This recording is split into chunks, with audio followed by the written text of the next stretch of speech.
বিষয়, সম্প্রতি দেখা যাচ্ছে যে বর্ডার ফিনিশিংকে কেন্দ্র করে বিভিন্ন জায়গায় অশান্তির বাতাবরণ হচ্ছে, আজকেও এক জায়গায় হয়েছে। এই ঘটনাগুলো আমি কিভাবে দেখছি? না, এটা ঘটছে মোল্লা ইউনুসের উস্কানি। সুদখোর ইউনুস ওখানে জঙ্গিদের সরকার চালাচ্ছেন। উনি কতটা ভারত বিরোধী এইটা দেখানোর জন্য বর্ডার গার্ড বাংলাদেশকে উস্কে দিয়েছে, সামলাতেও পারছে না। আমি সবচেয়ে বেশি খুশি যে ত্রিপুরা এবং পশ্চিমবঙ্গের বর্ডার এলাকার ভারতীয়রা দলমত নির্বিশেষে তারা জয় শ্রীরামের ধ্বনি দিচ্ছেন, ভারত মাতা কি জয় বলছেন, আর হাতে হাসুয়া নিয়ে ঘুরছেন। বলে বিএসএফ এর সঙ্গে লড়বি পরে, আগে আমাদের সঙ্গে লড়।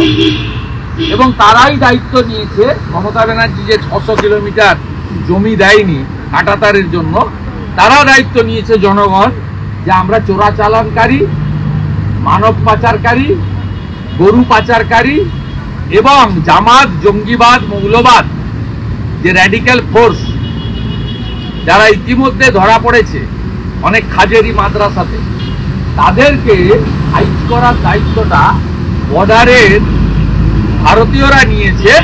তাদের হাতে দেশীয় অস্ত্র উঠে এসেছে। এটা আমাদের ভারতীয় হিসেবে যারা আমরা বর্ডারের অনেক ভিতরে থাকি আমরা গর্বিত।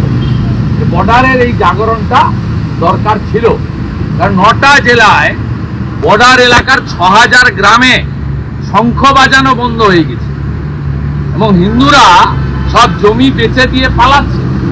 আজকে যে জনজাগরণ হয়েছে, আমার মাটি আমার দেশ, জঙ্গিদের করব শেষ, এই যে আওয়াজ উঠেছে ভারত মাতা কি জয়, জয় শ্রীরাম, ত্রিপুরার বর্ডার থেকে মালদার বৈষ্ণবনগর পর্যন্ত হ্যাটস অফ। হ্যাঁ, রোহিঙ্গাদের নিয়ে বারবার প্রশ্ন উঠছে রাজ্য সরকারের তরফে, কিন্তু এখনো রোহিঙ্গাদের নির্দিষ্ট পরিসংখ্যান বা কত রোহিঙ্গা ঢুকেছে ভোট ব্যাংকেরও বলি। আপনি তো আসাম এসটিএফ যে 7 শেখকে অ্যারেস্ট করেছে, আনসারুল বাংলার জঙ্গি, হাজেরি মাদ্রাসা থেকে, আপনার হরিহরপাড়া থেকে, মুর্শিদাবাদ, সেখানে তো ওই 7 নিজে 2বার ভোট দিয়েছে। তার নাম ভোটার লিস্টে ওখানকার ভিডিও তুলেছেন, এপিক আছে, এ তো অলরেডি বলেছে। আর এই ধরনের যাদের নাম আছে, সে ক্যানিং থেকে ধরা পড়া জাভেদ মুন্সি হোক আর মুর্শিদাবাদের ধরা পড়া 7 শেখ হোক, এরা কাকে ভোট দেয় সবাই জানে। ভারতীয় জনতা পার্টি যে 2,33,27,000 ভোট পেয়েছে, এই ভোটটা হিন্দু এবং জনজাতিদের ভোট। এই ভোটে 7 শেখও নেই, জাভেদ মুন্সি। মহারাষ্ট্র সরকার ভুয়ো যে শংসাপত্র রয়েছে, জন্ম শংসাপত্র, সেগুলো রুখতে আমার অফিসে লাইন পড়ে গেছে। ভালো থাকবেন, জীবনবাবু চলে যাও। এসব লোক সব যন্ত্রণায় আছে। তো বলছি, আপনার আমার নন্দীগ্রাম এমএলএ অফিসে লাইন পড়ে গেছে নাগপুর থেকে। এখানে তো কাজ নেই, সেখানে নাগপুর থেকে মহারাষ্ট্র সরকার বলেছে রেসিডেন্সিয়াল সার্টিফিকেট আনতে হবে। আমার কাছে এসে করছি, তারা জেনুইন ভারতীয়।